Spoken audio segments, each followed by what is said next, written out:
Hi everyone, வணக்கம். நான் உங்கள் தில்லைநாதன். இந்த வீடியோ பதிவில் நான் உங்களோட கையெழுத்து, அதாவது சிக்னேச்சர், இந்த ரகசிய பலன்களை பற்றி இந்த வீடியோவில் உங்களுக்கு நான் ரிவீல் பண்ண போகிறேன். பொதுவாக நீங்கள் பார்த்தீங்கன்னா நம்ம போடக்கூடிய சிக்னேச்சர், அதாவது கையெழுத்து நீங்கள் பார்த்தீங்கன்னா நம்ம ஆள் மனது, அதாவது சப்கான்ஷியஸ் மைண்ட், அதில் உள்ள ஒரு பிரதிபலிப்பு என்று நம்ம சொல்லலாம். அதில் உள்ள பலன்கள் தான் கையெழுத்தாக ஒரு வடிவமாக உருவாகி நம்ம போடக்கூடிய கையெழுத்தில் அந்த வடிவம் கொடுத்துவிடும். நம் மனதில் உள்ள எண்ண அலைகளை வைத்து அது சிக்னேச்சராக உருமாறி அதுக்கு ஒரு உருவம் பெற்று நம்ம போடக்கூடிய சிக்னேச்சர் நீங்கள் பார்த்தீங்கன்னா கண்டிப்பாக ஒரு நல்ல பலனோ இல்லை ஒரு தீமையான பலனோ அது நம்மளுக்கு கொடுத்துவிடும். நான் பல அன்பர்களுக்கு ஜஸ்ட் ஒரு சிக்னேச்சர், அவங்க போடக்கூடிய கையெழுத்தை வைத்து பல அற்புதமான பலன்கள், பல அற்புதமான ரகசியங்கள் அவங்களுக்கு நான் கூறியுள்ளேன். அவங்க வாழ்க்கையில் நடந்து முடிந்த விஷயங்கள், நடக்கிற விஷயங்கள், இல்லை நடக்க போகிற விஷயங்கள், தொழில் முன்னேற்றம், தொழில் மாற்றங்கள், உடல் ரீதியாக, மனம் ரீதியாக பல விஷயங்கள் கண்டிப்பாக இந்த சைன் மூலியமாக, இந்த எழுத்து மூலியமாக நம்மளால் அதை உருவாக்கி சொல்ல முடியும். இது உண்மை. ஜஸ்ட் ஒரு சிக்னேச்சரை வைத்து, அதாவது நம்ம போடக்கூடிய கையெழுத்தை வைத்து நம்ம பாஸ்ட், ப்ரெசன்ட், ஃபியூச்சர், அதே சமயத்தில் தொழில் முன்னேற்றம், தொழில் மாறுதல், தொழில் மாற்றங்கள், ஆரோக்கியம், நிம்மதி, அப்புறம் பார்த்திங்கன்னா பணம் வசதி, திருமணம், இந்த மாதிரி பல வகையான விஷயங்கள் இந்த சிக்னேச்சரை பார்த்து நம்ம அந்த பலனை சொல்ல முடியும். அதே சமயத்தில் அதில் எதுவும் கெடுபலன் இருந்தால் அந்த சிக்னேச்சரை கொஞ்சம் மாற்றம் பண்ணி முற்றிலும் அந்த நல்ல பலன்களாக நம்ம மாற்ற முடியும். அதுக்கு இந்த சைனுக்கு நம்ம போடக்கூடிய கையெழுத்து கண்டிப்பாக வலிமை உண்டு. இது உறுதி. அந்த அற்புதமான ரகசிய பலன்களை நான் உங்களுக்கு ஒரு டிப்ஸ் மாதிரி கொடுக்க போகிறேன் இந்த வீடியோவில். கண்டிப்பாக இந்த வீடியோ பதிவை முழுமையாக பார்க்க வேண்டும் அன்பர்களே. பார்த்து நீங்கள் கண்டிப்பாக ஒரு பயனடைய வேண்டும் என்று எனக்கு ஒரு ஆசை. சிக்னேச்சர், அதாவது கையெழுத்து, நம்ம மனமும் புத்தியும் இரண்டு ஒன்று சேர்ந்து வெளிப்படுத்தக்கூடிய ஒரு எழுத்து தான் கையெழுத்து. ஒரு கையெழுத்து போடும்போது, அதாவது நீங்கள் சிக்னேச்சர் பண்ணும்போது அது எப்படி முறையாக போடுவது, அந்த கையெழுத்து போடும்போது நீங்கள் எதை கூர்ந்து கவனிக்க வேண்டும், இதெல்லாம் உங்களுக்கு நான் சொல்லிக் கொடுக்க போகிறேன். இந்த வீடியோவை நீங்கள் கேளுங்கள். நம்ம போடக்கூடிய சிக்னேச்சர் பொதுவாக அது மேல் நோக்கி இருந்தால் கண்டிப்பாக ஒரு நல்ல முன்னேற்றங்களும், நல்ல பண லாபங்களும், நல்ல ஒரு ஆரோக்கியத்தை கண்டிப்பாக கொடுத்துவிடும். இது உண்மை. பொதுவாக நீங்கள் பார்த்தீங்கன்னா நம்ம போடக்கூடிய சிக்னேச்சர் அது மேல் நோக்கி போனால் கண்டிப்பாக நல்ல பலன்கள் அள்ளி கொடுக்கக்கூடிய அமைப்புகள் இந்த சிக்னேச்சருக்கு உண்டு. நம்ம போடக்கூடிய கையெழுத்து நீங்கள் பார்த்தீங்கன்னா அது மேல் நோக்கி போகும்போது நல்ல முன்னேற்றங்கள், பணம் லாபங்கள், ஆரோக்கியம், இதெல்லாம் இந்த சிக்னேச்சர் மூலிமா கண்டிப்பாக வந்து சேரும். பொதுவாக நீங்கள் பார்த்தீங்கன்னா நம்ம போடக்கூடிய சிக்னேச்சர் நீங்கள் பார்த்தீங்கன்னா ஒரு 45 டிகிரியில் இருந்தாலே போதும். ரொம்பவும் மேல் நோக்கி போகணும் அவசியம் கிடையாது. அந்த 45 டிகிரி சைன் ஆஃப் நல்ல ஒரு அமைப்புகள் கண்டிப்பாக அந்த சிக்னேச்சர் நம்மளுக்கு கொடுத்து விடும். நல்ல பண லாபங்கள், நல்ல முன்னேற்றங்கள், நல்ல ஆரோக்கியம், நல்ல ஒரு முயற்சி, எடுக்கக்கூடிய முயற்சி எல்லாமே கண்டிப்பாக வெற்றி அடையக்கூடிய அமைப்பு இந்த சிக்னேச்சர் நம்மளுக்கு கொடுத்து விடும். அதே சமயத்தில் நீங்கள் பார்த்தீங்கன்னா நம்ம போடக்கூடிய சிக்னேச்சர் ஒரு ஃப்ளேட்டாக இருந்தால் இது ஒரு மத்தியம பலனை தான் கொடுக்கும். ரொம்ப பெரிய முன்னேற்றங்களும் இருக்காது, ரொம்ப கீழே ஒரு ஃபால்டவுனும் இருக்காது, ஒரு எவரேஜான பலன் தான் கொடுக்கும். அதே சமயத்தில் நம்ம போடக்கூடிய சிக்னேச்சர் கீழ் நோக்கி போகவே கூடாது. அப்படி போனால் பணம் வீழ்ச்சி, நம்மளுக்கு முன்னேற்றங்கள் தடை, நம்மளுக்கு ஆரோக்கியம் குறைபாடு, இதெல்லாம் கண்டிப்பாக ஏற்படும். அந்த சிக்னேச்சர் கீழே போகாமல் 45 டிகிரியில் இருக்கிறது மிக்க நலம், கண்டிப்பாக நல்ல பலனை கொடுத்துவிடும். இரண்டாவது பார்த்தீங்கன்னா நீங்கள் போடக்கூடிய அந்த சிக்னேச்சர், அந்த கையெழுத்து நீங்கள் பார்த்தீங்கன்னா ஒரு ஃப்ளோவில் இருக்கணும். அதாவது ஒரு ஃப்ளோவில் நீங்கள் போகணும். அது ரிவர்ஸில் பண்ணக்கூடாது.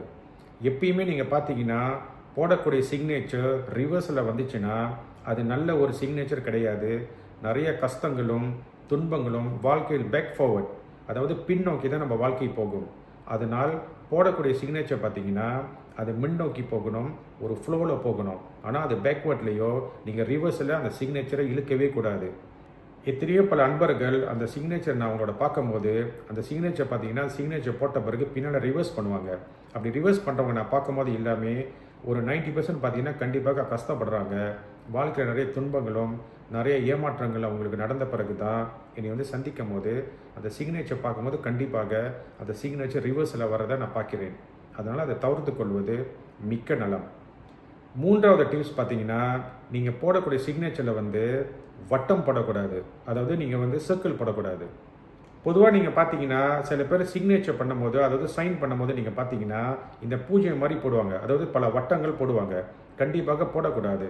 அந்த சைனில் பார்த்தீங்கன்னா ஒரு பூஜ்யம் மாதிரி அந்த சிக்னேச்சரை சுற்றுறதெல்லாம் நான் பார்த்துருக்கேன். இதெல்லாம் நம்ம தவிர்க்க வேண்டும். ஏனென்றால் நம்ம போடக்கூடிய வட்டம் தான் பூஜ்யம்.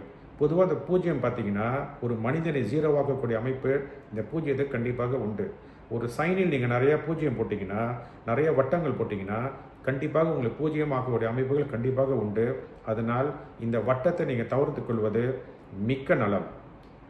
4வது டிப்ஸ் பார்த்தீங்கன்னா, நீங்கள் போடக்கூடிய சிக்னேச்சர், போடக்கூடிய சைனில் பார்த்தீங்கன்னா க்ராஸ் பண்ணக்கூடாது, வெட்டக்கூடாது. பொதுவாக பார்த்தீங்கன்னா சில சிக்னேச்சர் நான் பார்த்துருக்கேன், நிறைய இப்படி ஒரு வெட்டு வெட்டுவாங்க, நிறைய இப்படி ஒரு க்ராஸ் பண்ணுவாங்க. இது கண்டிப்பாக தவிர்த்து கொள்ள வேண்டும். நான் எப்பயுமே சொல்லுவேன், ஒரு சிக்னேச்சர் ஒரு ஃப்ளோவில் மேல் நோக்கி போகணும் தவிர அது ரிவர்ஸ் பண்ணாதீங்க, வெட்டாதீங்க, ரவுண்ட்லாம் போடக்கூடாது. இப்படிலாம் போட்டாங்கன்னா இதெல்லாம் ஒரு பேட் நெகட்டிவோட வைப்ரேஷனோட ஒரு சைன் நம்ம சொல்லலாம். ஸோ இதெல்லாம் நீங்கள் தவிர்த்து கொள்வது கண்டிப்பாக நல்ல பலன் உங்களுக்கு கொடுக்கும். அந்த சிக்னேச்சரில் பார்த்தீங்கன்னா நீங்கள் இப்படி வெட்டாதீங்க, இப்படி க்ராஸ் பண்ணக்கூடாது. இது கண்டிப்பாக தவிர்த்து கொள்ள வேண்டும். நான் கொடுக்கக்கூடிய 5வது டிப்ஸ் பார்த்தீங்கன்னா, நீங்கள் போடக்கூடிய சிக்னேச்சர், அதாவது கையெழுத்தில் நீங்கள் பார்த்தீங்கன்னா கையெழுத்து போட்ட பிறகு பின்னால் ஃபுல் ஸ்டாப் கண்டிப்பாக வைக்கக்கூடாது. நான் சொல்லக்கூடிய இந்த புள்ளி, இந்த டாட் பொதுவாக இந்த சைனுக்கு பின்னால் தான் வரக்கூடாது. இப்போ நீங்கள் சைன் பண்ணும்போது, இப்போ நீங்கள் ஒரு ஆய் எழுத்து எழுதுறதா இருந்தால் அந்த ஆய்க்கு மேலே கண்டிப்பாக ஒரு புள்ளி இல்லை ஒரு டாட் கண்டிப்பாக நீ வைக்கலாம். அதே சமயத்தில் முன்னுக்கு ஒரு சிக்னேச்சர் போடுறீங்க, அதில் ஒரு இனிஷியல் போடுறீங்க, அதில் புள்ளி வந்தாலும் எந்த ஆபத்துகளும் எந்த ஒரு தீய பலன் கண்டிப்பாக இது உருவாக்கி கொடுக்காது.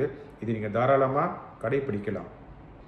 6வது டிப்ஸ் பார்த்தீங்கன்னா, நீங்கள் போடக்கூடிய கையெழுத்து, அதாவது நீங்கள் சைன் பண்ணும்போது அந்த முதல் எழுத்து பெரிய எழுத்தாக இருந்தால், அதாவது கேபிட்டல் லெட்டர் அந்த எழுத்தாக இருந்தால் கண்டிப்பாக இன்னும் அற்புதமான பலன் அந்த சைனுக்கு கொடுத்துவிடும்.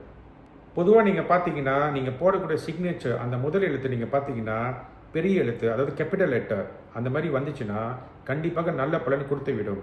நீங்கள் போடக்கூடிய அந்த சிக்னேச்சரில் ஆரம்ப கேபிட்டல் லெட்டர் நீங்கள் போட்டுட்டு சின்ன எழுத்தில் அந்த ஃப்ளோ வந்துச்சுன்னா இன்னும் அற்புதமான பலன் உங்களுக்கு கொடுத்து விடும். அதே சமயத்தில் இந்த சைனுக்கு முன்னுக்கு நீங்கள் இனிஷியல் தாராளமாக போடலாம். அந்த இனிஷியல் போட்டு நீங்கள் டாட் வச்சாலும் எந்த ஒரு ஆபத்து கண்டிப்பாக இந்த சைன் உங்களுக்கு கொடுக்காது. இந்த ஃப்ளோவில் நீங்கள் சைன் வச்சிங்கன்னா கண்டிப்பாக அற்புதமான பலன் அள்ளி வழங்கக்கூடிய சக்தி இந்த சைனுக்கு கண்டிப்பாக உண்டு. இது உறுதி. நான் சொன்ன இந்த டிப்ஸ் எல்லாம் கண்டிப்பாக உங்களுக்கு நல்ல ஒரு பலனை கொடுக்கும் என்று நான் நம்புகிறேன். உங்களுக்கு மேலும் தகவல் அல்லது எதுவும் உங்களுக்கு இன்ஃபர்மேஷன் வேணும்னா கண்டிப்பாக என்னை தொடர்பு கொள்ளுங்கள். என்னோட ஆலோசனை கேட்ட பிறகு நீங்கள் பல விஷயத்தை மாற்றம் பண்ணிக்கொள்வது மிக்க நலம். இந்த வீடியோ பதிவை முழுமையாக பார்த்த அன்பர்களுக்கு என்னோட குருக்கும் இறைவனுக்கும் இந்த கலைக்கும் மிக்க நன்றியை சொல்லி இப்பொழுது நான் விடைபெறுகிறேன். நன்றி, வணக்கம்.